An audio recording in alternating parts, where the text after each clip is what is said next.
Hey, and welcome to it. It's the weekend edition. It's Hail Varsity on the road here in Columbus, the Ohio State Marriott. Chris Schmidt, Elijah Herbal, soon to be joined by Mr. Mark Kranak. Kranak was at a Korn show last night. We're gearing up here, Nebraska-Ohio State, 11 o'clock Central kick on big noon kickoff. Got a chance to see the set yesterday. Again, just want to shout out our friends at Visit Lincoln, Jeff Mall and the crew, with their collaboration with the rest of the cities of the Big Ten. We're set up down the hall and back a ways. Nebraska gearing up to load up on the bus and head to Ohio Stadium. That's about a mile and a half away. And going to be a gorgeous fall day. Mid-50s is what it looks like. A little bit of wind right now here and there. The American flag in front of us here in this kind of center circular drive in front of the Marriott is absolutely still. So wind right now is great, but we'll see here in a couple hours, Elijah, what things look like. But a lot of questions and answers needed for this Nebraska football team, and a lot of questions and answers needed for Ohio State. We'll get into all of it. We'll check in with Brandon Vogel. The Iron Horse, Gary Sharp, going to join us in the 8 o'clock hour. We'll take you to probably a little bit past 9. Don't forget, Real Red Reaction follows right here from the Marriott at Ohio State. Real Red Reaction on KFOR, KFORnow.com. And that'll get going live on the airways and on the YouTube channel. That'll be going right around 2:30 or so. As soon as the game completes, we will hoof it. Maybe it'll be a reenactment of Dumb and Dumber. There are scooters around. We'll just see how long this game remains in doubt, one way or the other. So we got an incredible recommendation from Buckeye NIL guru Kevin yesterday to hit a steakhouse. We have had significant movement in the Schmidt top 5 of steaks all time. Single Barrel, our home base in Lincoln for pregame, is always near and dear. That is always, playoff contender. But our friends here in Columbus, I think it was called Hyde Park where we went, 22-ounce porterhouse. You had some sort of bourbon wet-aged monstrosity that bone-in ribeye. Yes, you had a bone-in ribeye. BP, a friend of Kranak, at one point this summer invited me over for smoked ribeye. It was incredible. And just selfishly, I always put my either porterhouse or my New York strips that I do at Casa de Schmidt. Those don't ever fall out of the top 5. Did they soak the steak in Coca-Cola first? No, it was some barrel-aged bourbon that Elijah had. I had a bite of it while he was not looking, and it was fabulous. But my porterhouse was absolutely crusted perfectly. It was salty. It was buttery. It was incredible. I won't eat for another 6 days, but totally worth it. Totally, absolutely worth it. That might be the highlight of the trip, other than camaraderie with a lot of the listeners and Nebraska fans that have popped by. That's been a lot of fun as always. And it's cool to check out new cities. But that steak, it was right up there. It tops the one I had with Kranak in Minneapolis pre-Pearl Jam show after the Minnesota game. The food in Ireland wasn't bad, but the Guinness was the champion on that road trip. Our steak in Boulder that Coach Barnett, that was really good too. It was a good spot in Boulder we had. But this porterhouse, it might just be the Georgia or Alabama of its era. It was, what's the best way to put it? The crust, fantastic, perfectly salted. Mine came with a compound butter of sorts to put over the top. Just magnificent. I just slathered butter on that SOP. Just magnificent. And the question today is we hear, I think it's the Huskers doing their neurocharge in the background. I hear whistles and loud music playing. Yeah, there's a party going on. I'm not sure if that's coming through on the stream or not, but that's going on somewhere over my left shoulder.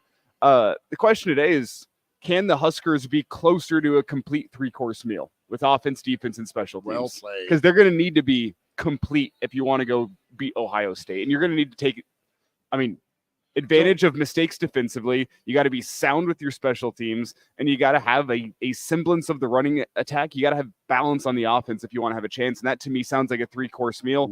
It's a tough ask, but that's what the Huskers got to do today. Well, and, we had the wedge. We had the steak, the main course. We didn't do dessert. We weren't ready to rock. Okay, so Ross lets us know that Hyde Park is where the Buckeyes take their recruits. I would have committed on the spot. We did. Let's get our starting 5 shout-outs going. Brandon Vogel on the way. Kranak coming up as well. The Iron Horse. I see Mike says, I was told by an expert all they eat are pets in Ohio. No, we didn't have. If that is someone's pet, it served well. Okay, Justin. Yeah, that was bad. Justin is in. It's game day. Did the Huskers have a miracle in them today? Let's see how they play, Justin. I am not ready to commit to miracle work yet this early this morning. Mike says, yabba dabba doo. Mr. Erickson is in. Walter, south of Philly, checks in. He's sending us beer glasses. I love it. Bruce in Spearfish says, yeehaw, it's game day. Shane says, let's suck it up and win this damn game, boys. 3 putts in. He's asking if we've had a Bloody Mary yet. It's been water and coffee to get the systems charged for us this morning. But thank you, 3 putt. A bloody sounds pretty good. Let's say what's up to Jason. He is in. Was there a chasing 3 this week? Not that I saw. No. Only after wins. Donnie Trump is here. Rick is in. Jeff Snitley checks in, part of the Boulder Peace Treaty. Robert says hello. And he's suggesting, Brian is, take one from Joe Madden. The motto for today should be try not to suck. Hey, just go play ball. Justin Oldboot checks in. Needs some Roulade this morning. I think the guys sound fired up and ready to go. Tuck says good morning. Today's starting off great. I said that the last 3 weeks. Eat Beef is back in. Good to have Eat Beef. NASCAR Eric is here, which is good. Black Hills Brennan checks in.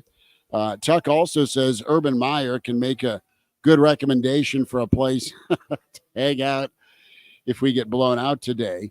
Tuck, there we go. Kevin is in from Kansas City.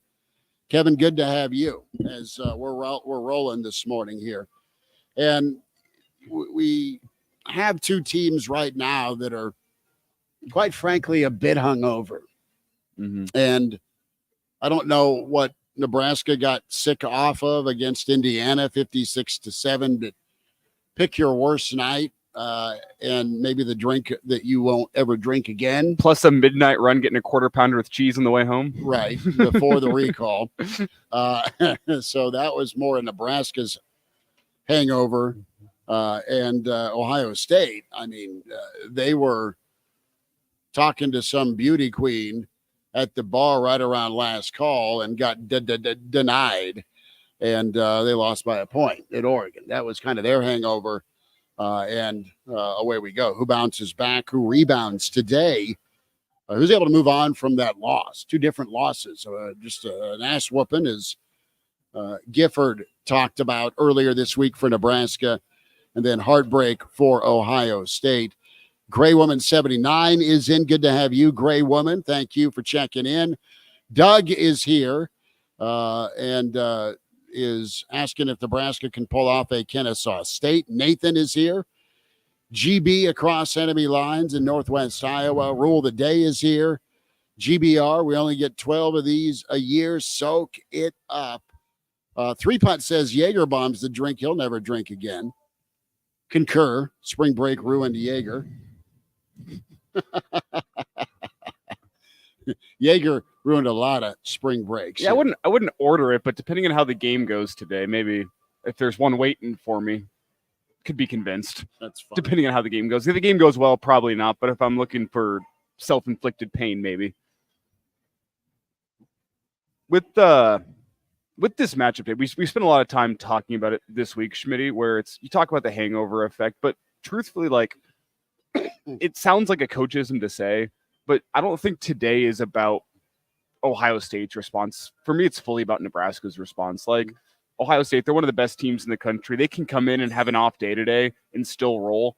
It's not about what the Buckeyes come out and do today. It's about Nebraska going out there and redeeming themselves off of a poor performance last week, taking your lessons in stride, and even if the result doesn't go your way today, playing, I don't want to say playing for pride because that's another coachism. I feel like I'm just spouting off coachisms right now, but it's about, hey, it's a good checklist. Yeah, it's about playing for the guy next to you, another coachism. Like, you go out there and perform, not for the fans, not because it's Ohio State. Go out there and perform because what you put on the field last week was not who you are as a football team. And maybe we'll learn today that's who they are as a football team, but it's about that prove it moment for Nebraska to say, you know what, who we showed last week against Indiana in that big noon kickoff spot, that's not who you are. You got another chance with Gus Johnson in the booth. We went through the stats with Gus Johnson being in the booth for Husker games a little bit earlier this week. Hasn't been good. Nebraska in the big noon kickoff spot hasn't been good. But what it is, it's another chance to go show the country that, you know what you saw against Indiana last week is not who this team is. That's what this is for me. It's fully about Nebraska. How do they respond? No, it is. And what does that response look like? It looks like, well, better football, right? Because Matt Rule said parts of bad football, a lot of parts of bad football last week. And Jason checks in, what if Indiana is better than Ohio State this year? We were mixing with the Ohio State fans a little bit last night at the bar as we watched game 1 of the World Series. And how classic was that? I heard things breaking at my household with all those damn Yankee fans I live with, but I kind of laughed and smiled a little bit with that moment. Reminded me of being a kid and being 10 years old and watching Kirk Gibson go yard off Eckersley. Wasn't a happy moment for me as I was an A's fan, bandwagon scumbag that I was. But it was kind of deja vu. Those Ohio State fans, like, they're pretty proud of their team, but they're also a little bit down on their team because it's not what they're used to from a defensive standpoint. And they are, embarrassed is the word to use about their performance, specifically the pass rush. I mean, Ohio State puts and prints wide receivers into the NFL. They do. You'll see a couple of their running backs go this year in the NFL. I mean, Ohio State is such a loaded program, and the NIL is very real, and it's spectacular with Ohio State, with what they fund and spend, and that ROI is a playoff and a bye. It's a Big Ten championship. It's a win over Michigan this year, and they kind of let one get away, quite honestly, at Oregon. They out-yarded Oregon. They did a lot of good things on the ground against Oregon, but probably not enough, and there was no sacks. There was no pressure, and what do they do to Dylan Raiola today? What's Nebraska's offensive line do in the run game and in pass pro? Pass pro has been a little bit better for Nebraska this season. Mike gives us a $2 tip. Appreciate you, Mike. Thank you for that. Captain is in. Good to have him. Brent checks in as well. Let's scroll up a minute about what the bloody needs to be. Tito's is the choice, apparently, from one of our... Okay, 3-Pod says, make sure it's Tito's. Back to football, though. Walter's having a early morning IPA. Bold choice. I like me an IPA, but at 7:45 in the morning, I don't know. That's good. Walter, you keep on fighting the good fight, man. Bruce and Spearfish says, I'm hanging onto the OS handle already. That was well played. Elijah's rideshare driver tested his heart rate yesterday, racing in to save the show about 4:45 yesterday afternoon. But with Nebraska here, as I get back on track, it is going to be about physicality, tackling, and efficiency in the run game. Like, yes, you commit to it. You get down on a knee and you say, let's run the football. Let's try and run the football. And then you can get some play action off of that. I know it sounds simplistic and it's football 101, but hey, it's worked and it needs to work today for Nebraska. I don't have any earthly idea. Like a good day today for me with Nebraska is scoring 21 points. And what can the defense do to slow down this Ohio State defense? Can they get some turnovers? I honestly think they need to just send the kitchen sink after Will Howard.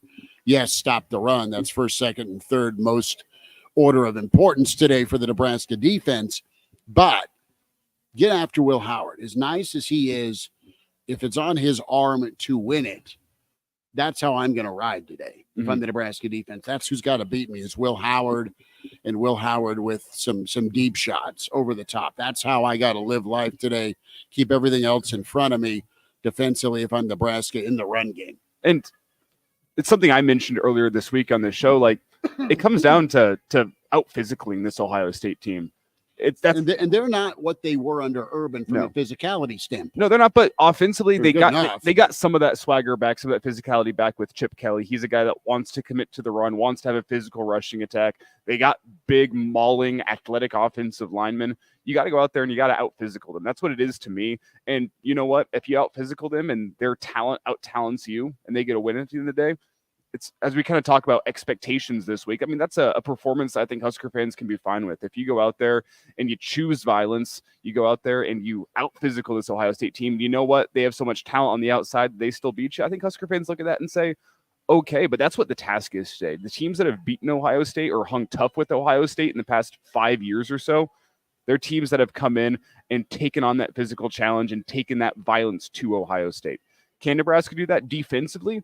I think so. If they took that performance personally last week and they want to come back from it, like I think Nebraska has the pieces defensively to go and do that. Offensively, I don't know. It's a very, very good, a very experienced Ohio State defense they're playing today, but you got to muck it up. You gotta make this game a physical battle, and if you can win the physical battle, you at least give yourself a chance in this football game. That's one of the things I'm watching for today because Nebraska was not the more physical team last week. And that's something that Matt Rule wants to pride this football team on, being tough, being physical, being the most physical team on the field. Nebraska wasn't that last week. Can they come back, respond, and be that today? It's a big question. Well, Gray Woman 79 says Black Shirt's got to show up today for sure, for sure. Mike asked the question, anyone remember grain alcohol called diesel? Doug has a good point here. Indiana scouts really well. It's as if they knew our plays better than Nebraska. They were certainly always in the right spot on defense, on every play. Captain asked what we drank last night. I think I had Angel Envy rye. I had a couple of those, and that's it. We were pretty well behaved. I have shifted from let's try and drink the town out of beer in my early college years when going on road adventures to let's have an amazing meal and a couple of whiskeys and go to bed. Yeah, I had a Japanese whiskey that I will not try to pronounce on the air. That would not go well for me.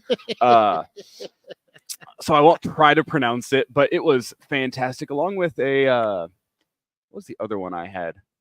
It was compared to the Japanese whiskey, it was on the cheaper end, so it doesn't stand out in my memory. But just 2 whiskeys last night with dinner. It was a nice little dinner. But yeah, nothing spectacular. Tonight's the night where, depending on how things go, we'll see. I'm still full from last night.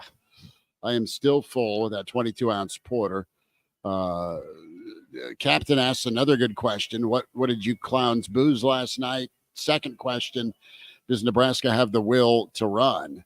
They need to find it, bro. I mean, simple as that.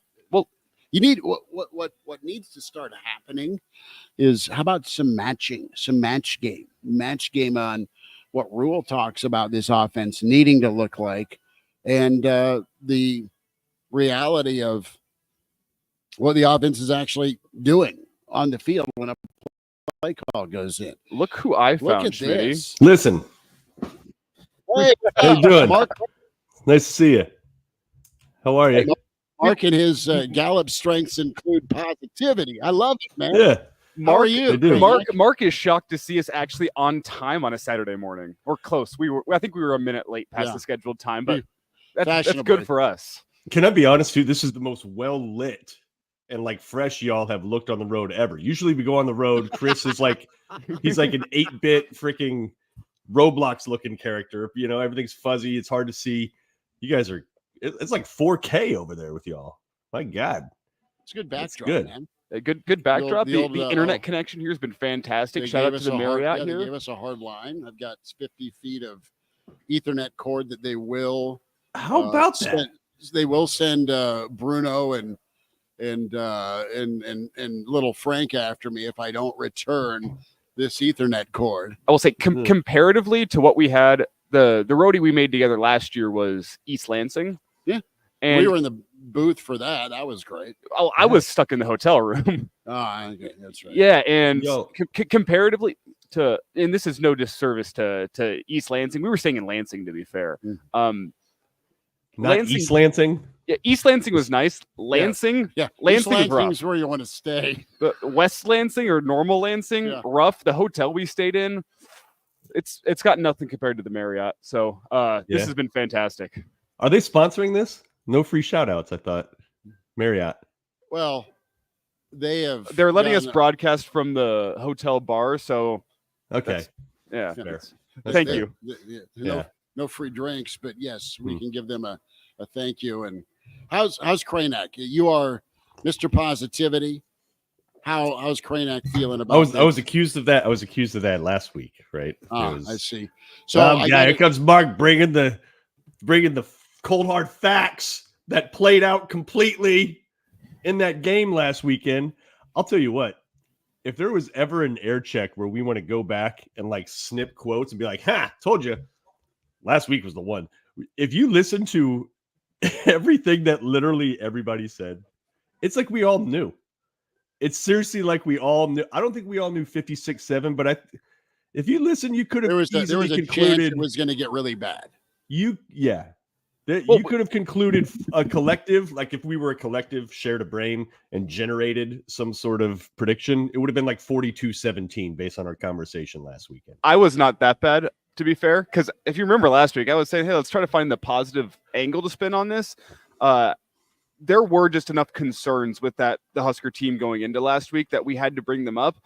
But I didn't think all of them would rear their ugly head on one Saturday. Yes, exactly. Yeah. Like just the law of averages says that you should, if nothing else, karma could be on, not karma, luck. Law of averages can be on Nebraska's side today. Like at some point, you can even accidentally score a touchdown, right? I mean, that can happen just sort of by accident. You got to find somebody like you to let it happen, though. Somebody who has positivity. No, like a team of your same ilk that isn't as buttoned up as maybe you need to be. I know. Ohio State is Ohio State caught looking ahead? They may be, but they're good enough to inflict some pain on the way. If they had gotten the walk-off win against Oregon, I think that'd be more of a conversation piece this week. But they didn't. They have all the motivation in the world to go lay a beatdown on Nebraska, unfortunately for Husker fans. Like, going into a bye, you have that rough feeling. Everyone nationally is kind of making fun of you for the way that game ended with the 12 men on the field for Oregon. They play it beautifully. You play it stupid. Your quarterback slides down as time expires. Like the way in which it happened, it wasn't just a 1-point loss. Like it was a 1-point loss where everyone's pointing the finger at you laughing. And then you go into a bye week and that's the feeling that you have to sit with throughout the entire bye week. That does not make me think it's a look ahead spot for Ohio State. That makes me think it's a lay the beat down for 30 minutes and try to get the backups into the second half type game today. And it comes down to Nebraska to stop them from doing that. Look, anybody that plays college football 25 knows what to do against a team like that. Honestly, use their aggression against them today. They're not going to be clean and sound and chilling and sitting back. I doubt. Pretty sure they're going to try to heat up Dylan. Mm-hmm. Screen game would work, and I'm half joking about the college football 25 thing, but seriously, like screen game would be nice today. The screen game would be nice. It'd be great if you could block on the edge. Do you remember? This is going way back. Sorry, but Nebraska at USC 2006. Similar situation, similar in that you have one team that's clearly superior, clearly has more talent, And then another team, Nebraska, that was okay. Had some good players, but not on the same level. And remember, Nebraska just sat on the ball the entire game. They Get out. Yep. Limit embarrassment. Sat on the ball, and it was frustrating. It was really frustrating, and there was a lot of criticism. You make the trip out there, and that's all you see. You're like, but you were in the ball game in going into the fourth quarter. Yeah, you had Zach Taylor on a quarterback keep that made it not quite a one-score game, but you cut it down to 11 or something like that. Yeah, I am totally fine today if they run the clock all the way down to 1 on every snap. Just limit the whole thing, right? Like if you're facing in baseball, if you're facing a murderer's row, dude, you take your sweet little time on the mound and you don't pitch until there's like a second left now with the clock, but just slow the thing down. Don't let those guys get so many at bats, right? Like, and that's for like youth ball. I mean, I know that doesn't work in the major league, but like in youth ball, slow it down. Just don't give those guys a bunch of at bats. And same thing here. Like, do not give that offense a ton of snaps. Work on your damn running game. You need the running game. Be so committed to it. And how nice is Marcus Satterfield to figure that out? I need to commit to the run. Like, yeah, you might want to do that, dude. Like, I was wondering when the eruption was going to happen from Mount Cranack on play caller. And well, can I lay something out here? I'm not hating on the guy. I don't know. No, you're not making it personal. You're just talking about what needs to happen. And job-wise, I don't think the issues for Nebraska have been a lack of committing to the run. It's been establishing the run, which sounds like the same thing, but in my mind is not. Like, what did Matt Rule say this offseason? He said what Nebraska's offense would be a team that if you load up to stop the run, they're going to absolutely murder you with the deep ball. Like, that's what the vision was for this offense. Yeah. The problem being you don't have a threat of the deep passing game. You haven't been able to force a defense to load up into the box and give you those opportunities deep. Like, that's been the problem. Whenever your preseason vision for the team is, hey, we want to have a power rushing attack that forces teams to load the box, and then we're going to murder you deep. Nebraska hasn't been anywhere close to that this season. And do I look at Satterfield a little bit? Do I look at the offensive guys that are out there trying to establish that? Yeah, a little bit. It's like this, what the vision was for this offense is so far from what the reality has been this season. And Nebraska, I mean, I think the average coming into today is 35 rushing attempts per game. That doesn't strike me as a team that isn't committing to the run. It strikes me as a team that just is unable to establish anything on the ground that makes a defense feel threatened by it. That's what it is to me. And there's a difference there. It might be semantics, but there is a difference there into what that actually looks like on the field. It's a lot easier to call more run plays if the guy's not fumbling in key situations, or you're getting more than 2 point whatever. It's averaged like it did against Rutgers. You didn't average great numbers against Illinois running the football. No. And last week was last week. It was brutal running the football. So as much as the guy might be a little conservative with his play calling, he gets to see every day when he's trying to put a plan together what they have and what they are. Now, you've got guys in a Jalen Lloyd that has shown the ability to get deep and make big plays. You have a host of tight ends that, find me some tight end routes that are vertical versus the horizontal pass game. And the perimeter blocking, let's beat that horse a little longer. I mean, the short game and the screen passes are a way to supplement a bad run game. But you've got guys that you're allowing to play that either get a penalty or miss their assignment. They just get whooped. They're not either doing it or they can't do it. So you want to talk about up a creek without a paddle because of the execution side of things. Now, there are other guys you can go to that can go out there and do the job as a perimeter blocker. It may be a tell, but so what? Make them stop you. Listen, there's so much in there. And it's when you look at the Indiana game in particular last week, you just see the difference. Like, they're both playing the same sport. They're both kind of equal-ish talent. Nebraska maybe even has probably the edge recruiting wise. I'm sure you could say that. but just in terms of experience and whatever. And I think you could flip the rosters, right? You could flip the rosters, and the culture that Signetti has instilled is one of like execution excellence and intensity. And when old guys like us start pining for be physical, run the football, it's like, oh my God, it's not the 90s. It's not gonna, you can't just do that same thing. It still works. It's not copy paste and run the exact same style of offense. You don't absolutely need a running quarterback, though. I do really prefer one. I just think it's whatever. I think you need to have that. But what set Osborne's teams aside or apart from the rest was like excellence. Like if you were going to perimeter block, you were going to be an incredible perimeter blocking receiver, right? If you were a running back, you were going to run incredibly hard and have great ball security, right? If you were a offensive lineman, you were like on the balls of your feet, freaking launching into the defense. Like you were moving piles. So it was based on that. It was based on super crisp execution. And when you looked into, and a bunch of other things, of course, creatine, kidding. But among when other you look, things. right. But when you compare these two and you watch Indiana, you're like, no, those dudes they literally do play by play. I mean, they really do. I think Rule talks about that. I think that's what he wants. It's like every play is its own thing. You forget the last play, you move on to the next. You really focus on your assignment. You do it violently, all that. Like Indiana really does that. Nebraska doesn't right now. They don't. They don't play with near the level of certainty, near the level of just aggression, of crisp execution. They're just not. They're not very well coordinated, right? It's kind of an incoherent offense right now, especially. And of course, we can talk about the defense too.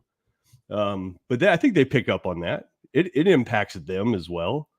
So there is just something with that, with just getting really good at something instead of looking at all plays on earth being in your playbook. Like narrow it down some, get really good at something. Play the dudes that will perform in a game too.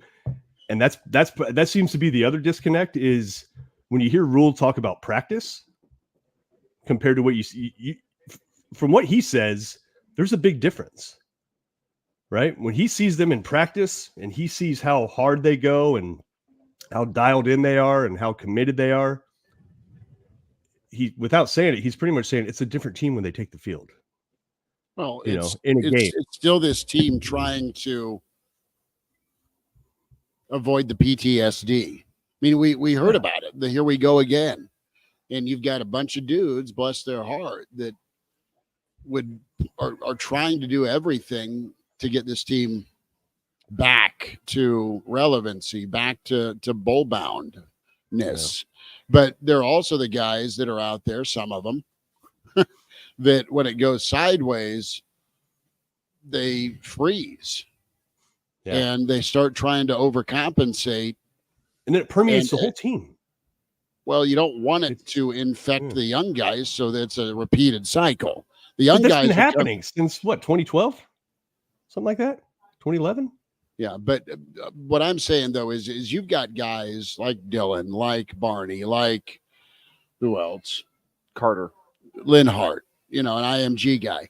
You've got dudes, Carter Nelson, that all they kind of know is winning, and they don't know winning at the college level yet, but you don't want them to be in these beat downs where they all of a sudden, when it's their turn to be their team, to have this, well, they got rocked again on the road by 100 points, and one or two plays is the old butterfly effect that takes a tight game or a close game or even a lead into this avalanche, and you don't ever dig yourself out.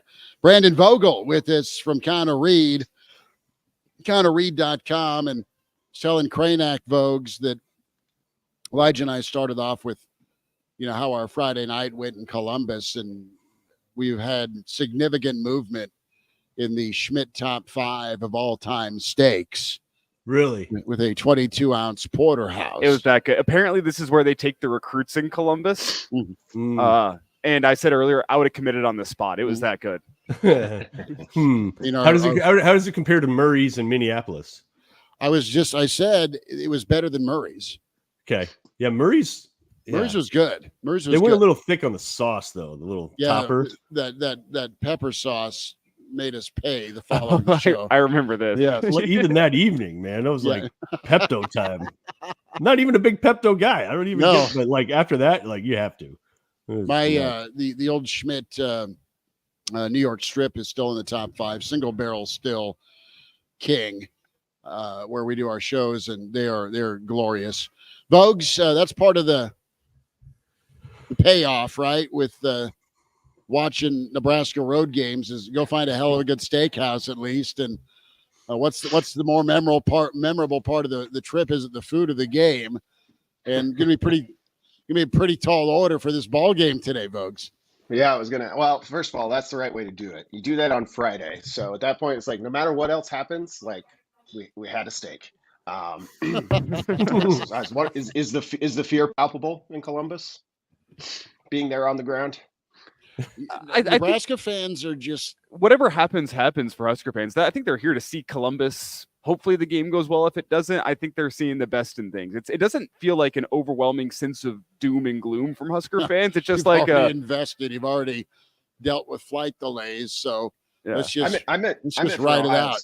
I meant for Ohio State fans. They're not doom and gloom. They're irritated with their football team that they're not better. They're irritated that they lost. They don't like Ryan Day. That's a broad statement.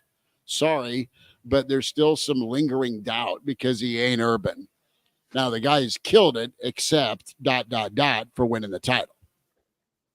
Yeah, I mean, when Urban Meyer retired, like to some degree, like, and this is one of those things where, like, if you're on the outside looking at Ohio State, you're like, oh, he's won 80% of his games. Like, I get it, the optics. And, like, at this point, it's been multiple seasons. So you start to see the national stories about, well, here's his record against top 5 teams. But I remember writing when Urban Meyer retired, it was like, look, the odds that Ryan Day is going to win 84% of his games or whatever it was Meyer did at Florida are just remote, no matter how many advantages you have, because it's hard to do that. And he's over 80% still as far as I know. So, I mean, Nebraska fans dealt with this with the Pelini era most kind of concretely, of like everything looks okay from the outside for people who have a different view and maybe don't know the daily workings of, like, this seems pretty good. But when you're on the inside of it, like, every tiny little detail matters, and it's even a higher degree at Ohio State. Let's rewind, Brandon, to last week. Actually, let's rewind to the summer, and then we'll move on to Ohio State. But we still have to lament a little bit of Indiana. You called Signetti in the summer, and that got my attention. It was like, hey, who stood out for just kind of intangible reasons during the Big Ten media days? And you called out Signetti as just like, look out for this guy. Like, he looks like he's got their attention or something. Boy, did that all come to roost. And I think Elijah brought up a good point this morning, where it's just like all of Nebraska's flaws were just like on steroids in that game last weekend. Do you see last weekend as an aberration, or do you see it as, it's an aberration because you just got the perfect matchup to exploit everything that you're not good at? Indiana kind of is. Yeah, I view it as an aberration to the degree that it's kind of like, looking at a fossil, or like a rare piece of china through a microscope, where like every flaw, when viewed through the microscope, becomes really big, right? And that's what that Indiana game was. And, this isn't excuse making. Like, there are some legitimate concerns, I think, coming out of that game, but it went so heavily in Indiana's favor early on that I think that kind of exacerbated some of this. Watching that game again, which it wasn't any more fun the second time. Like Nebraska's defense made some adjustments after that opening drive, and got a couple of stops there. Um, Down 14-0, got that stop to make it 14-7. So they were kind of in it for a little bit, and then Indiana adjusted again and had some more success against the defense. So that part of it was kind of like, I think the chess match was kind of going back and forth. Offensively, Nebraska just it couldn't stay consistent enough. And I thought, at quarterback, they missed some easy stuff, some stuff that's designed to be answers for what they were seeing from Indiana. And you combine those two things, and Indiana just really, really played at a high level. So do I think the Nebraska's 49 points worse than Indiana today? No, I don't. I didn't think that Saturday after the game either, Yeah. though it was a harder argument to make at that point.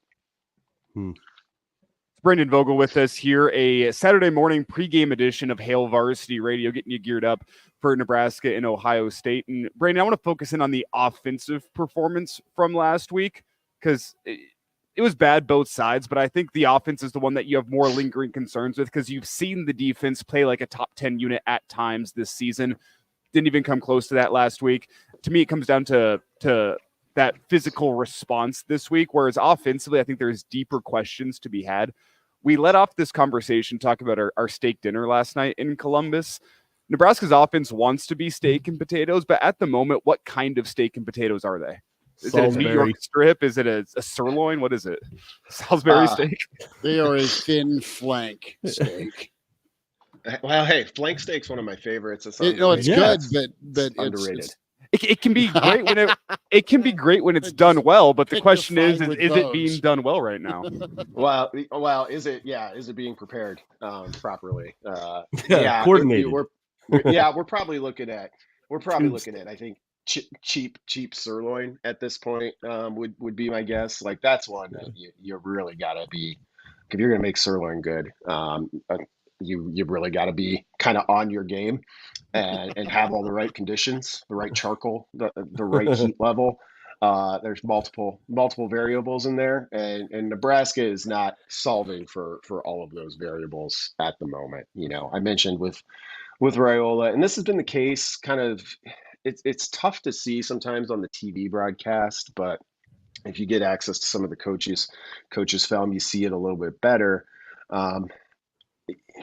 And it's understandable for a true freshman. Like this isn't really a criticism. It's in some degree we're just kind of saying no duh, right? Like this is what you'd expect from a 19-year-old.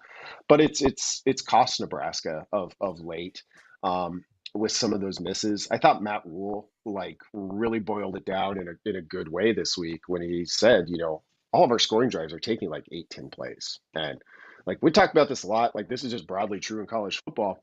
It's hard for a college offense to remain mistake-free that long. That's why we always talk about explosive plays. Nebraska hasn't been getting a ton of them. Got virtually none against Indiana. And like the only way to have a shot today is you gotta hit some of those. And in 2021, when Nebraska played Ohio State, it got a couple of those plays and it kept it in the game. The defense played surprisingly well that day. This defense is much better. I know you said offense, Elijah, but your point about top 10 defense, like if last week's game had ended up 31-28 or something like that, we'd be talking about this one as, well, it's Iowa's top 5 offense against Nebraska's top 5 defense. Let's find out what happens. It's still mostly that. So I agree with you. If Nebraska's defense could give it a shot here, a better shot than I think people think. It's just, can the offense hold up its end of the deal? And that's the big question. Vogue's game plan is what for Nebraska defensively? Is it make the maestro Will Howard beat you? I mean, it has got to be load the box, stop the run, and as great as Ohio State's wideouts are, so be it. Make him try and beat you with the big play, and I know that's playing with fire, but good Lord. Howard seems to be the weakest link in a non-weak offense. Yeah, I mean, I think defensively, it's got to be stop the run. Like you've got to be able to take something away. And when you look at those Ohio State receivers, I wrote this in preview this week. Like Nebraska could have its best coverage day of the Matt Rule era, and those guys are still going to get their yards and their catches. I mean, this is a problem with playing a team as good as Ohio State is they don't leave you a lot of outs. So last week when Indiana was running the ball pretty well, Nebraska adjusted and played a lot of man coverage, and it just lost those matchups. Now it may seem like suicide to do that against this group of receivers, but at a certain point, and a lot of this would depend on like game state, like what's the score? Are the Huskers in it? Are they leading by some chance? To whether or not you'd make that switch, but at a certain point, you just got guys have to win individually, and that's it. Like I think about that Tommy Hill play on the 3rd and 7 when Nebraska had finally scored last week, and you just an inch or two more, you knock that ball away, and Indiana's punting, and it might be game on at that point. It's things like that make a difference, and there's like 10, 15, 20 of those plays a game, and you just kind of miss them because the game moves so quickly. So ultimately, I think though Nebraska has to devote resources to the run and just live with whatever it can do against the passing game. And if it's decent on that front, they got a chance to hold this Ohio State offense down a little bit. Now they average almost 50 points a game, so what that ends up being to be seen. I'm anxious to see some of the younger corners today because I don't think you're going to have Tommy Hill. That's where I was just going to go. Is it doesn't sound like Tommy Hill's a go today, and I wanted to get your concern level with that, Brandon, considering the litany of NFL wide receivers that Ohio State has on their roster every single year. Yeah, I mean, at this point, unfortunately, Husker fans sort of had to get used to uncertain Tommy Hill availability. So, like, it's not like Nebraska's not used to it. To some degree, just as a fan of football in general, like I miss out. I'll miss seeing Tommy Hill, a guy who, with real NFL aspirations and ability, get to match up against guys like that. But here you go. You play some of those younger corners, and maybe you get a little bit more of like, hey man, here's your shot. You're going against the best in the country. What are you going to do? And yeah, the best in the country are probably going to win more than their share of those battles. But at least let's find out, because the best in the country against Oregon, Ohio State lost that game by 1, but they were winning their share of battles against some really good corners and safeties in that game too. Like that's just how it goes. So maybe with a little bit more youth, you get a little bit more fearlessness and a little less kind of residual dread than you would normally with a veteran player. Brandon, when you look at Nebraska's offense and you go by position group, do you look at one group as more responsible than another for where Nebraska's at offensively? Or do you see it as each position group, they're all underperforming? Is anybody performing at par of where they should, or is it across the board?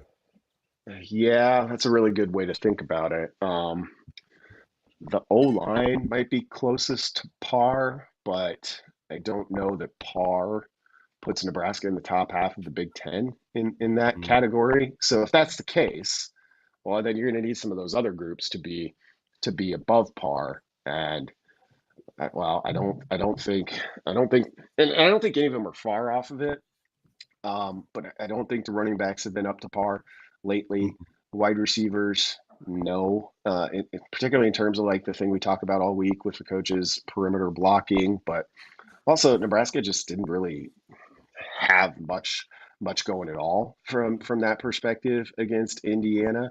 And then quarterback started out, at a pretty high level. As we've moved into conference play, it's kind of come back to a more common level I think you'd expect for a true freshman. So yeah, I think it's kind of overall, Nebraska has maybe one group that's kind of like, oh yeah, that's what we thought it was, and then a lot of I guess variability with what you get from those other groups week to week. Yeah. Weekend edition. It's Hail Varsity on the road here at the Marriott, Ohio State Marriott, about a mile and a half from OHIO Stadium. Chris Schmidt, Mark Cranack, Brent Vogel, counterread.com. Elijah Herbal back in just a moment. So we've been getting some arrows. I love it. Captain thinks I'm not really going to the game, but I am golfing today. No, I am not. They're wondering where our Husker game is. Folks, you can attest to this. Yeah, a little. Jack is not going to the game, so Cranack's free to wear his Husker gear. Mhm. You just don't show up wearing your team stuff in the press box. Doesn't happen at Ohio State, doesn't happen in Lincoln, doesn't happen anywhere. I mean, you can't show up wearing your face paint and your Husker cape. No, you can't. You confirm that, please? I can confirm. You see Big Bucknut down by the sidelines. He's not up in the press box because it would be very weird for a media member to be up there. Although that line gets blurred in other ways occasionally in the press box, at all the places you are. But there's an announcement that says no cheering in the press box. And sometimes there is gasps. But we do love hearing Coach Darlington's unfiltered commentary a few seats down where old Uncle George is going off one way or the other. Run the ball, tackle him, catch the punt. I mean, it's glorious hearing from Uncle George. Jason says, thank you for fixing your limp microphone holder. That's wonderful. Was that a problem? Was that thing just kind of drooping occasionally? Apparently. Yeah. Hey, so a little detour here. Little detour here. Last night I saw Korn. Yes. And you know who opened for him? K-O-R-N. I said Cranax was watching Korn. K-O-R-N last night. Yes, K-O-R-N. I wasn't just standing looking at fields. That would be very weird behavior. You know who opened for him though? Was Gojira. You know who Gojira is? Help me out. Did you see the Olympics? The Olympics, the opening ceremony of the Olympics where there was. Did you guys see that at all? Mm-hmm. And they had straight up thrash metal being played from those guys. Oh my God! I'm just asking. Have you guys been? I'm not like big assault metal person, although I do like it, and that's honestly what you got to call it. Like, if we're storming something, that's what I'm listening to, right? Like. The whole way. Cranax back at the gym hitting the bench. No, the thrash metal show. I'm not sure you call it thrash metal. It wasn't that aggressive, but it was hard rock, hard metal. The show I went to at Lollapalooza was the best show I went to while I was there, and I saw some great artists. Some band I'd never heard of before. I'm moshing at Lollapalooza. It was fantastic. That was younger Elijah. I don't know if I could handle a mosh pit anymore. But Schmidt was at 9 Inch Nails a couple of times, and then a Perfect Circle. That's what I was going to ask. Is like the heaviest bands you've ever seen. So you'd say that was 9 Inch Nails and Perfect Circle for you. Is that the heaviest? Yes. Brandon, how about you? Kiss, but that was decades ago. Yeah. Been to multiple Metallica shows. Nice. Went to the Family Values tour in 1998 at the Civic Auditorium in Omaha, which is headlined by Korn, but also Korn and Limp Bizkit, right? Korn, Limp Bizkit, Ice Cube. Nice. What a combo. And then, but wait. Say that again, Vogues. I've been waiting for you to say that word for my whole life. Yeah. Korn, the lineup for Family Values 1998, Korn, Limp Bizkit, Ice Cube, Orgy, and the real show stealer, Rammstein. Do you guys know Rammstein? Yeah, German. Du hast that. Yeah, that was heavy pyrotechnics in that show, and that's the one I walked away from remembering. Also, when I walked out of that show, sorry to derail this, somebody handed me a cassette single, like a Street Team person. It was Eminem, not Eminem the person, but the single was Eminem. That was the first time I heard of Eminem. Okay, interesting. Yeah, I'll tell you what, Nebraska I don't how every college football team doesn't like have their entrance to either Gojira or Corn is beyond me. Like, what is Nebraska doing with this? Yeah, I was wondering. I was sitting here. Just Right, stop it. It's Ohio State week. We don't need to get Just- into music. Like Yeah. the fight, the good fight of to be fair, serious. to be fair, I like the Kodak Black intro they're doing on Chasing 3, the Skrilla. I like that. Listen, Nebraska would be undefeated if they came out to blind. You're not losing at that point. You're certifiably like insane and just ready to kill at that point. I don't know. We're grasping at straws here because blocking isn't working out. Normal coaching isn't working out. Serious isn't working out. So I was wondering I was is the racking my brain problem. for how we're going to bring this back to Husker football, and Mark kind of did. No, did. because you've been a proponent of Corn as the entrance music of choice for a Yeah, long time. yeah. This is going back to 1998 KRNU radio. You were pitching Corn Yeah. as the new entrance music. I just don't understand how it couldn't be at this point. I don't know. But anyways, if you get a chance to go to some heavy stuff like that, do it. I think you should do it. There was like a 6 and a 3-year-old there wearing the headphones, and the 6-year-old was just getting down. It was very interesting. Big spread of ages. Other Brian chimed in and said he's seen Tool twice. Great shows. I'd love to go see Tool. Yeah. I saw Tool at Red Rocks. That was a good show. Oh, consider Yeah, me jealous. Metallica. By the way, Metallica is coming to Denver and playing Mile High Stadium. Mhm. So they're back to the stadium situation. And I think that's the only place you could see them. I know they came to Pinnacle Bank Arena a while ago, which is kind of crazy to think about that they did. Seems like a too small of a venue for them, but Stephen asked a football question where we get back to football. In reality, does anyone on this program think Nebraska is going to be better than 5-7? Stephen's asking the dangerous question that's crept into a lot of Husker fans' minds. Do you lose out? I don't think they lose out. I think they find their way to 7. Part of that 7 isn't today. And to 7. I You think 7? I think they, whatever happens today, I think they show some fight. It may not look that way by the final score, but I think Nebraska looks and plays better. I think you can go get UCLA. USC would be a wow win. I know USC is not great, but just the fact you're on the road and they're pretty good. I mean, they fall into the what it is the week to week type nature of the Big Ten. USC falls squarely into that category. Wisconsin, they're getting better, but they seemingly fall into that category. I got to see what Wisconsin does today at home with Penn State. Yep. Because Wisconsin's done something that Nebraska needs to do. It wasn't working offensively for Wisconsin with their air raid. They lose their quarterback. And what did they do? Well, here's this backup dude. Son, don't fumble the damn ball and hand it off. And Wisconsin's gotten back to their roots of running the football and being power heavy and leaning on their offensive line. I don't know what Nebraska can turn to, offensively, but I think today's goes a long ways into figuring it out for the rest of the season. What can you circle and and squeeze some points out of today? Simply put, Wisconsin took a beating, a public embarrassing beating on national television against Alabama, and they learned lessons from it and got better. What we're looking at is likely Nebraska getting beat down back-to-back weeks. We'll see what happens today, but that's what you're looking down. That's what Vegas seems to think. Can you take that? Can you learn your lessons from it and get better from it is the question for me, because there's been a lot of issues this season from Husker football, especially offensively, that haven't gotten better as the year has gone on. The same issues are rearing their ugly head.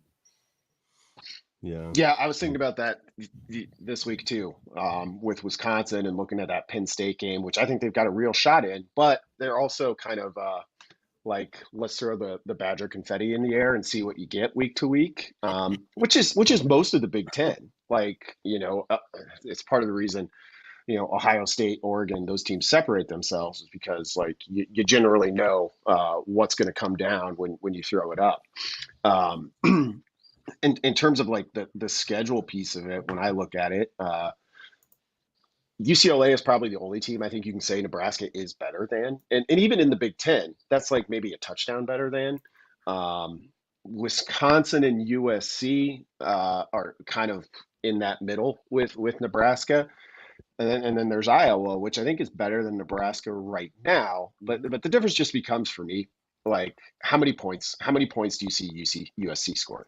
Probably going to score over 30. It's going to be 30. Even against a good defense. So that one becomes a tough one. Wisconsin, I don't know yet. They've scored a lot of points lately. We'll see what they do against Penn State. The thing about Iowa might be better, and it's at home. But that's a team that plays like the kind of game Nebraska wants to play. So I would have a tough time just writing Nebraska off in that one. So are they going to be better than 5-7? Yeah, I think so. But let's see what happens today. I wrote about this at the start of the season. Like my hope for this season from Nebraska was to see them just go out and like take a swing. Like who cares? Like you're 25.5 point underdog in this game. And it didn't need to be this game, but just like don't be afraid. Look like Indiana looked last week. And I know they were favored, but that was still a big spot for Indiana, and they just came out like it was the next game, which is what every coaching staff, every team in the country says. It's just that there have been multiple games in recent Nebraska seasons where it hasn't looked like it's just the next game, even though everybody talks about it all the time. I want to see Nebraska play like that. And I want to see them play like that today. And win or lose, and it probably wouldn't result in the win on its own. Like, I think that's what they can achieve today. No, go out and be the aggressor, be physical. I love it. And yeah, just go clear your mind and go play. Vogues, tell me about Counter Read, the live chat, folks' ability to subscribe. You and Aaron Sorensen do an amazing job. Tell us more. How can folks get on board? Yeah, you can head over to counterread.com and that'll point you to our website, which will show you kind of all of the past stuff that we've been doing. We do 2 subscriber exclusive newsletters a week. Those paid subscribers also get access to our game day chat, which today will either be the most raucous party on the internet or a group therapy session. So we'll see. Last week it was definitely the latter. And we also do a couple of free newsletters a week, so people get a taste for what we're doing over there. So happy to have anybody sign up as a free subscriber. Give us a try. Sign up as a paid subscriber if you like what you see, and try to keep it pretty simple. 2 good things you want to read a week for sure. If you're a paid subscriber. Vogues, appreciate you much. We'll holler next week. Thank you so much for joining us. Thanks, guys. Have a good one. All right, Thanks, there is Brandon Vogel from his football office. The Iron Horse is here. He has got his cup of coffee. He has highlighted the fact that Nebraska's punter was featured on the scheduled drop. Well, better than the punt returner, because you don't know if you're going to see the punt returner today. Hey. Sharpie, how we doing, brother? Good to see you. Good. Look at you guys all sitting in a lobby of a hotel. Hey, I'm glad I'm walking into a very optimistic show. I love this. Thank you, guys. Yeah. Can I just start this off? We all know what Nebraska's walking into, but can we pause for a moment? We only get to do this 12 times, a guaranteed 12 times a year. So as, the angst of playing at Ohio State today off of Indiana, we get 12 of these. So let's embrace it. Let's watch it. Let's discuss it.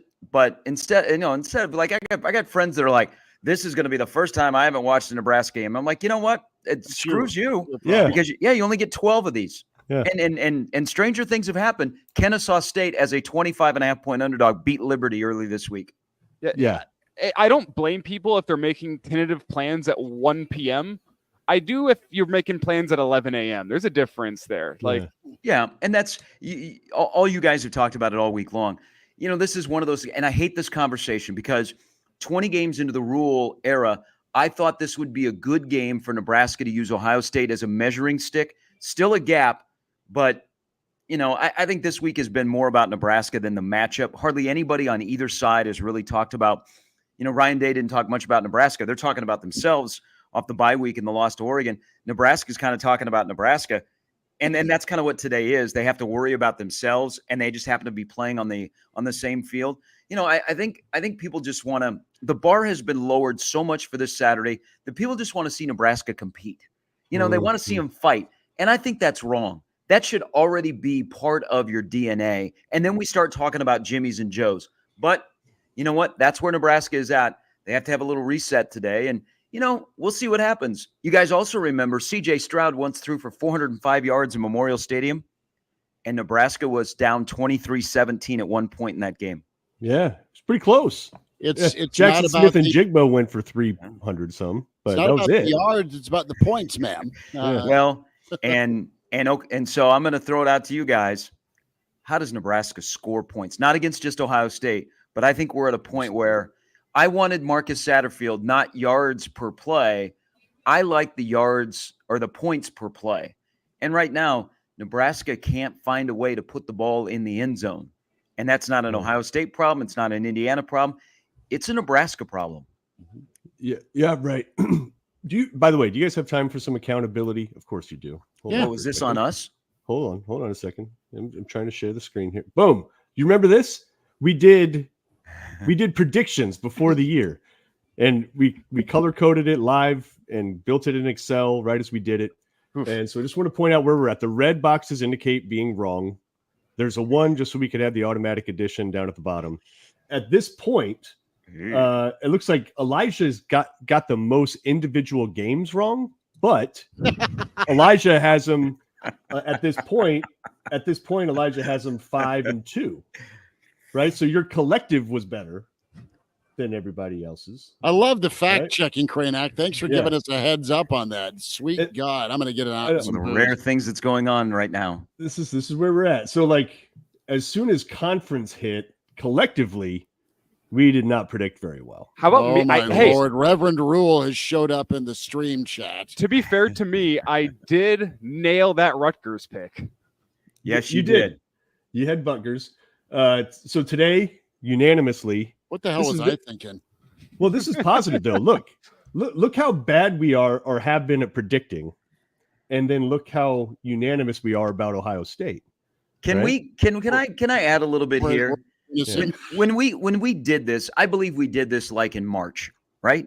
Let me see. I thought it was like July. Oh, I should be able to check you guys just stick with me. We did it in March. Let me check the created by. Indiana, Illinois were better a month, 6 weeks later than we would have expected when we were doing this. It appears we created this on August 24th. So this is right before the season. I'm going to go back. Illinois and Indiana are better than they were that we thought before the season started. I'm just giving us an out. I think all of our picks, based on what we knew, were very reasonable. Yes, I really do. My Purdue loss pick is a little bit bad, but yeah, I stand by my other picks. Yeah, I know. Listen, it happens. We all have aberration games, but we're all unanimous that Nebraska gets trucked by Ohio State. However, we're not good at predicting, so Nebraska's going to win. I think is sort of my takeaway there. Bring this back around. You know what? So here's the thing. Like, I mean, we know what Nebraska is up against today. Crazy. College football is really, really crazy. Here's one thing that ticks me off this week, and this is really on Nebraska's side. And the head coach has kind of got to own this. He said he's going to fight for Nebraska. Remember he said that after Purdue? And then his kids didn't fight for Nebraska on Saturday against Indiana. Now, I am on the side of I don't think they quit. I asked guys that have played at Nebraska at the high level, and I said, did they quit? And they're like, no, they were swimming in it, and so it looks really, really bad. And then guys, it became a mental thing. But if Matt Rule says that, why didn't his team match that? But people this week are talking, man, is Ohio State going to be angry after that Oregon game? Is it not in Nebraska's DNA for guys to come out and be angry today?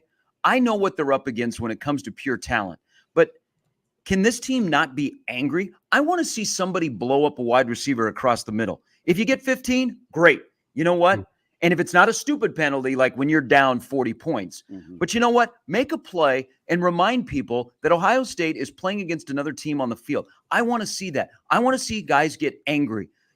People are wondering, why is Dylan so nonchalant? I just think that's his personality. I think he's a competitor. He'll get after it, but that's just kind of who he is.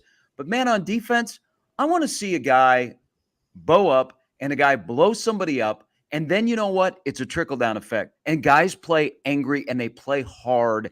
And if the ball bounces one way or the other, hey, that's part of competition. That's part of football. But I want to see guys angry today. I want to see guys go out there that fight for Nebraska. They got to embody the tone of what Isaac Gifford was speaking. And playing angry is the right way to put it. I said earlier in the show, Gary, that Nebraska needs to be the more physical team on the field today.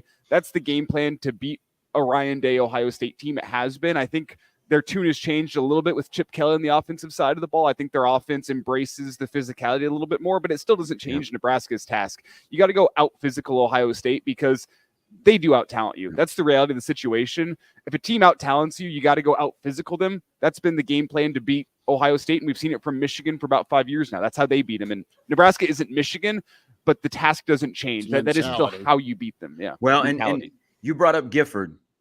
I don't think Gifford played well against Indiana. I mean, no, he didn't. Hardly anybody on that defensive side played well. And don't look at the numbers. But your dudes got to be dudes today. You know, and Isaac Gifford is one of those dudes. You got to go out and you got to be the man. You can't. The one thing about Nebraska that people are about to find out is Nebraska's travel roster is a little bit different today. They are bringing some young players, especially on defense, that haven't played yet this year, that may get into the game, because now we start to do the math. Once we roll over from this Saturday, we're down to 4 games. So guys that have not played yet, you start to think, hey, can we sneak them into a game?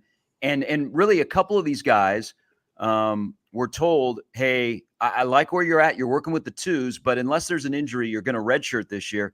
All of a sudden, they got word on Wednesday that they're on the travel roster, and they might play today. So you go from playing in high school last year in Omaha to, oh my God, I'm matched up one-on-one with Jeremiah Smith. But they're just looking for any answer. So they need energy, but they also need the big boys at the top to play like the big boys, and that's just not on defense. They need the offense as well. Who are some of these names? Caleb Benning and Donovan Jones are on this trip. Okay. And for folks that don't know, Caleb Benning, of course, Omaha West Side defensive back. Donovan Jones, that was the kid from North. Omaha right? North. Yeah. And kind of lightly recruited, really, compared to some other schools. And he committed early, if I'm not mistaken. Middle of the summer before his senior year. Yeah. He kind of flew under the radar. His best offer was Wyoming. He went and worked out for Evan Cooper, and they liked a lot of his intangibles. He's going to be a really good player. He's one of those guys that it is ideal for him to redshirt. Now, on Caleb's side, Caleb has been getting after it. So Caleb has kind of been running with the twos, but they don't, unless there's an injury, they're not going to play him. But I look at it from this standpoint. When they were putting together the travel roster for this week, they said, who gives us the best option to win? Who also is healthy that are going to, if we need be, if they can give us some snaps. So I like that they're exploring options. I think they know what they're up against today. They just want to see something completely different. I don't know if anything happens today that we change our opinion about this team, because they may be exactly who they are, and they played their Super Bowl against Colorado. But, man, they got to get back to doing the basics of football, and the basics of football of doing your job. And the bottom line, guys, Nebraska needs to win one-on-one. They need to win one-on-one stuff. And if they can do that, I think they can keep their head above water and then take the next step where they are. They can't afford today and moving forward in November to take a big step back. What do you make of the fact, Gary? You said that whenever they're constructing this travel roster, they ask themselves, who gives us the best chance to win? What does that mean about Tommy Hilding? Because it doesn't sound like Tommy Hill's a go today. Don't even know if he's here. Sounds like no. I think that's a guy that's battling an injury. And you know what? And everybody in college football knows it. So he's going to get picked on. Yeah. And it's not fair to Nebraska. It's not fair to Tommy Hill. If you know a guy that can play at that level that he just can't because of the foot, don't put him out there. Yeah. Long receiving group to try and it kills him on the sideline not to be playing. But look at what happened against Illinois. I was just gonna say that. Yeah. Mark, if you could take back that first Yep. drive against Illinois Yep. where he was not healthy and they were like, let's just see how far we can get him. Illinois, they ran. So this is from the Illinois perspective. They ran a go route and they saw that Tommy Hill could not keep up with, I think it was Bryant, and it wasn't even going to go to Bryant. They did it kind of as a decoy on the other side of the field. And then they said, there's something wrong with him. And what happened on that opening drive? They went and they picked on him. And it looked like, not knowing that Tommy Hill was injured, it looked like, oh my God, the guy is completely out of it mentally, because it was on a very simple kind of turn your hips and run with the receiver situation. It took him an hour. It took him like an hour to turn around, and the guy had 8 yards separation. Then on the ensuing drive, or a couple drives later, on a critical third down, he was trailing a crossing route that if he had just decent coverage, probably it wasn't a great throw, but he was trailing the guy by 5 yards, wide open, first down. You can honestly say that a healthy Tommy Hill, or just a healthy anyone in that position, Nebraska beats Illinois. Because those were just two plays that were just so uncovered, like very uncovered. Yeah, because of the injuries. Let's also be honest about the defensive backfield. And by the way, I'm enamored by Elijah and Schmitty staring at buses driving by.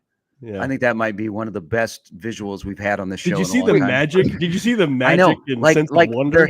their heads turn. I mean, these two that are married in the radio business, their heads just turned at the same time. They were like, "Wow." The police escort. It got me thinking it's chilly out. It's gonna be a mile and a half walk. I was like, can I get on the bus? And the windows were tinted, but we're trying to get a feel for that travel roster as the four buses go by. Who is on that bus? You know? Here's the thing. one. Here's the thing also about defensive. Here's the thing about defensive backs. Nebraska can kind of, they can kind of cloud some deficiencies over. But then when you face an offense and a really smart OC paired with a quarterback like Indiana, they expose your safeties. That's not new. We've kind of talked about that all season long. Of Nebraska's safeties are okay. Nebraska got exposed with their safeties. They got picked on. And I'll be curious to see what Ohio State's approach is today. Pick your poison, guys. If you said, hey, Nebraska's going to stop this and they're going to let this go, or vice versa, would you rather try and line up and have confidence that Nebraska's going to stop a running game that averages 5.9 yards per game? And as you guys were alluding to earlier, Chip Kelly is a physical running game. So you got a two-headed monster there, or the two-headed monster at wide receiver. Pick your poison today. I think if they get downhill on you, I mean, that's going to punish you, and then they can just do whatever they want. They are multi-dimensional. It always comes down to stopping the run first or containing the run first. And then you just got to live and die with the pass, and hopefully you get after the quarterback, right? I mean, get after Howard a little bit and make his arm do the work. They've got weapons, dude. He's a hell of a point guard. Good talent, don't get me wrong, but by default, he can just find about 5 or 6 guys that'll be playing on Sundays to go take care of it for him. Make him be the difference maker today. You saw what the last 30 seconds of that Oregon game was for him when it came to decision making in crunch time. I don't know that it gets to that point for Nebraska, but just make Howard be that X factor today. And you're going to give up some plays to the wideouts. That's fine, but you'll get hit here and there, but don't die not being able to stop the run, because that again gets back to the physicality. Good for you, Kranak. Is that a soda or is that a beer? Is that a cross drain? Oh, it's I thought that was that looked like a fairy nectar. Elijah, do you think Nebraska can win today without creating pressure? Because that kind of seems like if they don't get any havoc, they're in trouble. Yes. Yeah. I mean, seems your defensive line has to be dudes today, both stopping the run and getting after the quarterback. The first key is making Ohio State one-dimensional. Easier said than done. With that rushing attack, Chip Kelly has brought a new feel to that Ohio State rushing attack that they haven't had under Ryan Day. That's priority number one. Is you can't have those backs, Travion Henderson and Judkins. I think they're combined averaging almost 8 yards per carry so far this season. not a winning formula. Rozier's proud of the yards per carry. That's priority number one. Is I know Ohio State has weapons in the passing attack. They have a quarterback that can get those weapons of football. But the first key is stopping that Ohio State rushing attack and allowing your pass rushers to be able to pin their ears back a little bit, because Nebraska was never quite able to do that against Indiana. And Indiana's got that quick strike RPO attack that doesn't lend itself to getting after the quarterback anyway.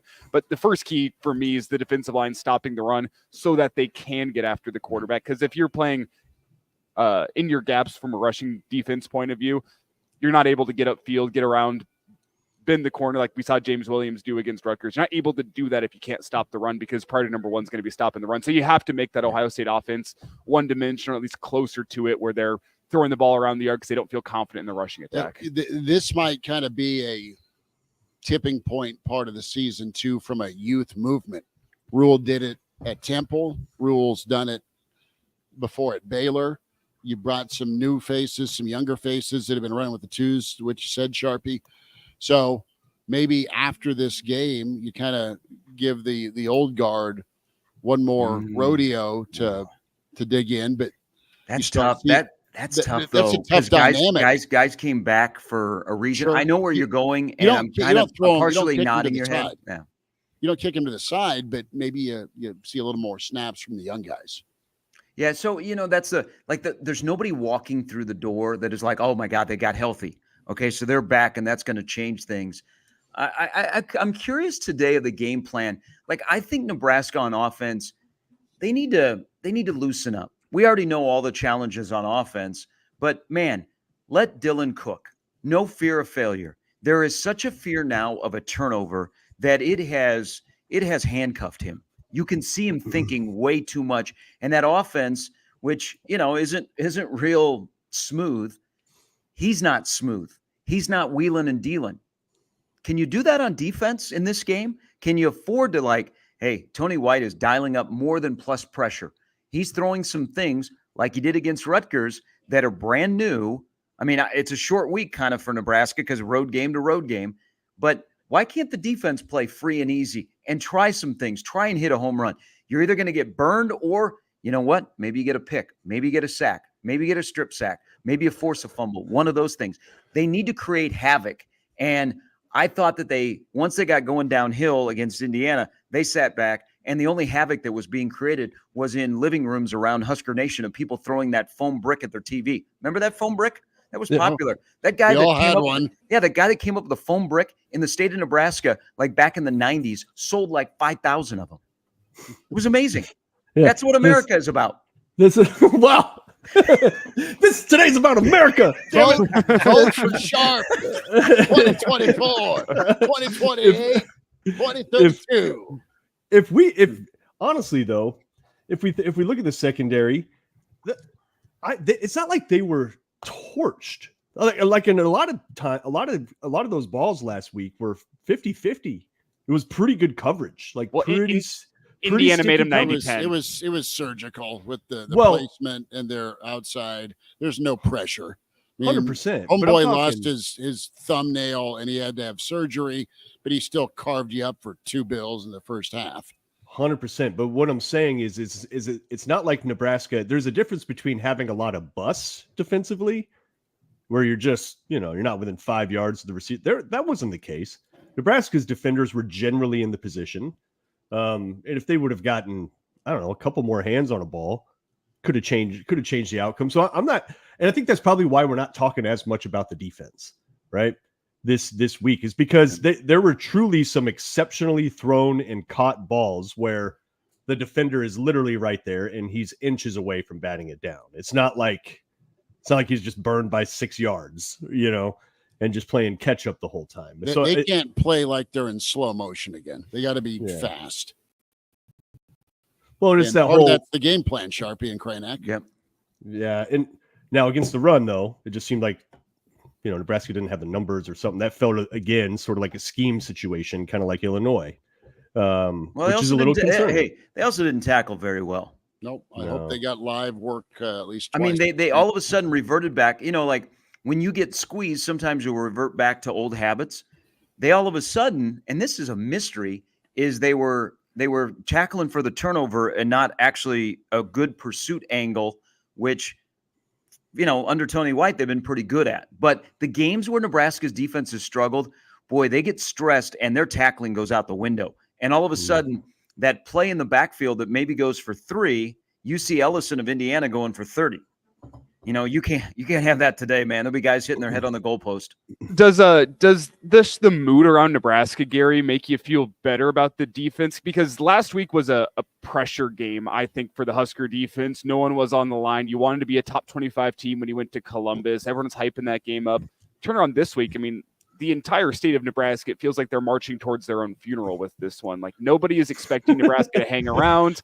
Is that advantage Nebraska whenever you talk about that ability of the defense to go out there and play free, for Tony White to have a pressure-free game calling this defense, and even offensively? Is that advantage Nebraska? I don't know. There's so many weapons on the other side. I think from let me take it a different angle.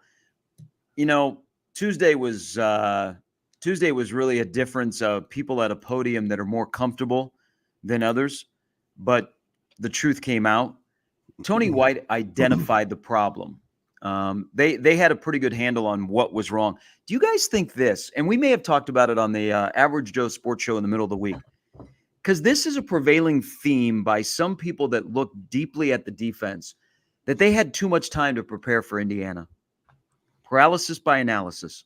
I think you nailed it, because they looked about 8 steps slow. What it was. It just, because I going back and watching that game, guys, I mean, veteran guys lined up in the wrong gap. I mean, what are we doing? They played 5-6 years of football here. Where did that come from? It's not like they taught it during the week and they're like, hey, screw you, Terrence Knighton. I'm going to do it on my own. It was just, It was like way too much thinking where, it should have been more of reacting to what Indiana was doing. And, I'm sure Indiana saw a lot of stuff on film that they're like, we can take care of that, and that. But I think Nebraska at times was their own worst enemy. The thing about last week is really, this is where you got to think about the psyche of this team and getting over the hump. It was 14-7 at one point, and you responded when it felt like 14-0 was 28-0. You responded to get it to 14-7 after a good drive where you never got to third down and it looked really good. And then boom, 6 plays later, Indiana's back into the end zone. It's 21-7. You're like, what are you having for snacks on the plane coming back to Lincoln? Yeah, it was. I'm anxious to see Nebraska in future games and in the moments today where there'll be a portion that's still in doubt. Okay. Yeah. But aren't they isn't Nebraska, guys, isn't Nebraska an enigma right now? Big time. In what way? What do you mean? Yeah. Okay. Do you think they are do they have the feel of a team that has won 5 of their 7 games they played this year? No, God, no. They look no. And I think you heard it, and I've been detecting it in the press conference. There's something. Rule does not feel that the vibes he's given off is one of, like, you could tell he's concerned. He just doesn't seem as free and as confident as he's been. Almost like and you hear him repeatedly calling out special teams and receiver in particular. He does it in a very nice Rule way. It's not super obvious, but he has consistently harped on those two. And he's also harped a little bit on running back and just the offense in general. And everybody's talking, does Satterfield come back? Is he going to fire Foley? Is he going to fire? Honestly, if I had to predict right now, if nothing changes, if this is who Nebraska is, and, getting to 14 is a slog every weekend, I think he will. I think he will make some moves, because the offensive operation just does not look well coordinated. The special teams operation does not look well coordinated.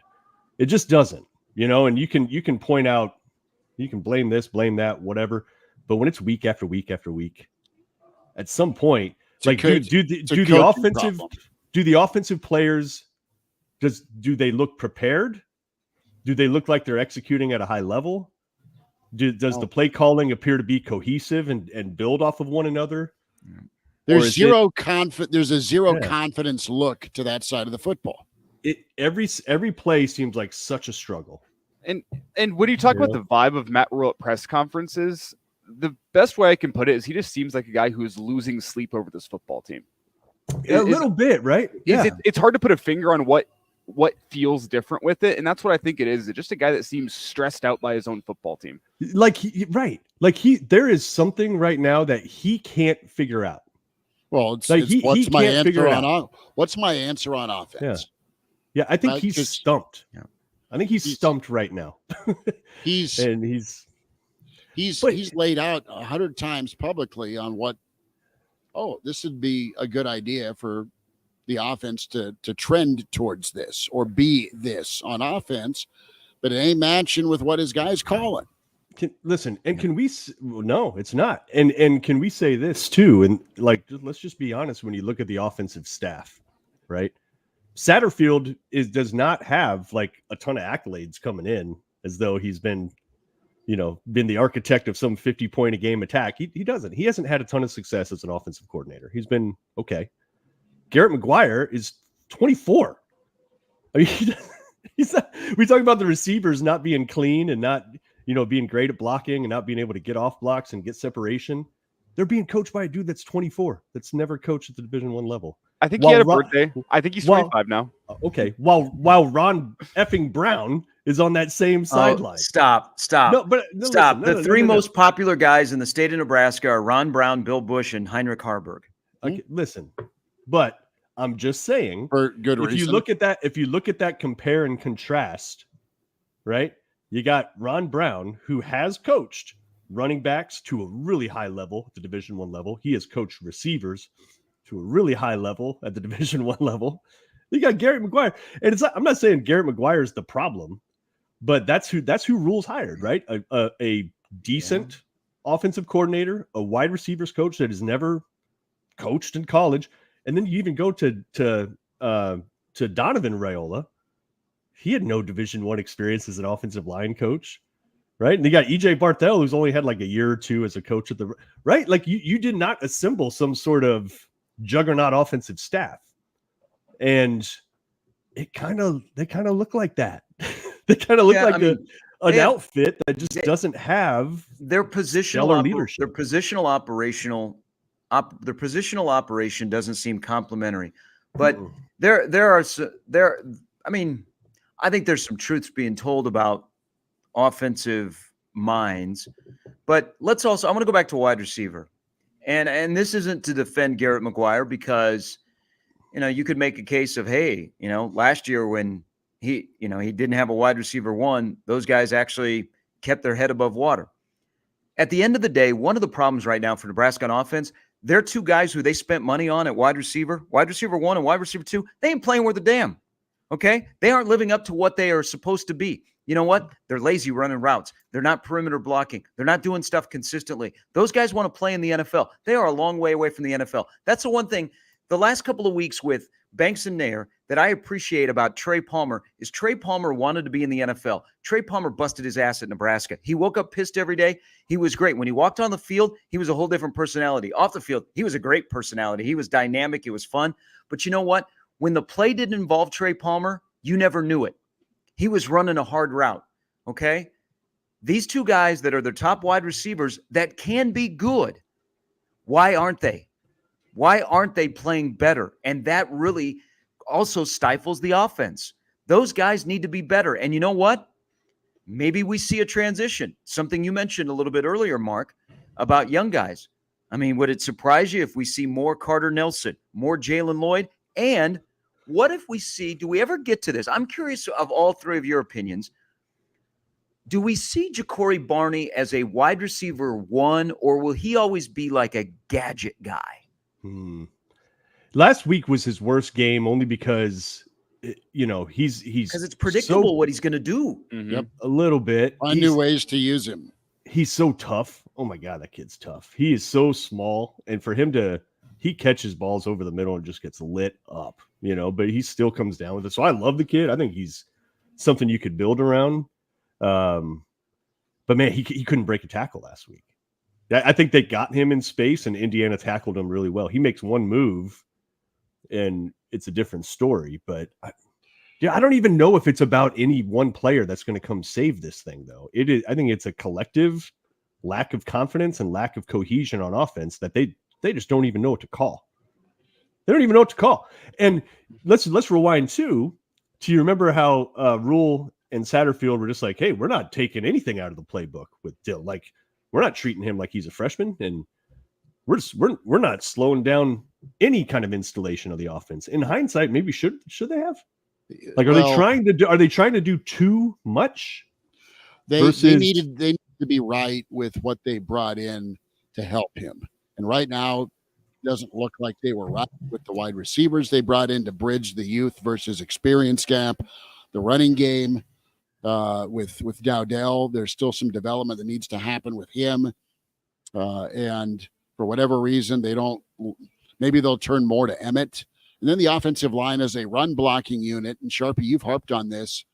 The handoff game, not out of the shotgun, but under center. That's got to be much, much better. Yeah, the offensive line is better, by the way, pass pro than they are run blocking. Yeah, and they're pretty good pass pro. And Nebraska, I'll just say this, needs to figure it out for the sake of Dylan. I mean, the guy came here, won the job, and he can't start having questions about what the hell am I doing in this offense? What is this offense to feel good about being at Nebraska? Between Banks and Nayor, you're getting 6 catches a game for 88 yards. That's what you're getting for those two. 12 targets last week, 4 catches. Yeah, so they can be taken out of a ball game by because they go down on first contact. Yeah, and we run to the sidelines instead of running upfield. Now, there are a lot more play calls that seem to be towards the sideline, but like Elijah, let me pick your brain on this about the offense, because we've all talked about, I mean, because in the shotgun, the reason you can run the football out of the shotgun if you have an extra threat with legs.